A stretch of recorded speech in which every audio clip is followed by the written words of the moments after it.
அனைவருக்கும் வணக்கம். நான் பிரபாகரன், ஜோதிடர், சென்னைந்து பேசுகிறேன்.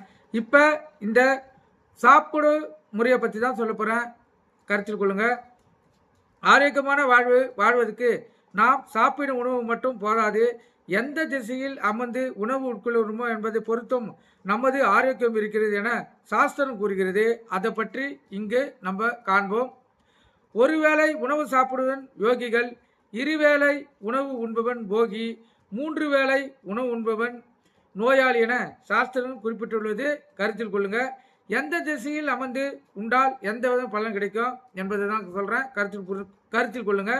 கிழக்கு நோக்கி அமர்ந்து சாப்பிட்டு வந்தால் கல்வி வளரும், ஆயுள் விருத்தியாகும். மேற்கு நோக்கி அமர்ந்து சாப்பிட்டு வந்தால் அவருக்கு செல்வம் பெருகும். வடக்கு நோக்கி அமர்ந்து சாப்பிட்டு வந்தால் நோய் வாய்ப்பற்ற நிலை உண்டாகும். தெற்கு நோக்கி அமர்ந்து சாப்பிட்டு வந்தால் அழியா புகழ் உண்டாகும். கருத்தில் கொண்டு பயன்பெறுக. இது சாஸ்திரத்தின் கருத்து, விஞ்ஞானத்தின் கருத்து.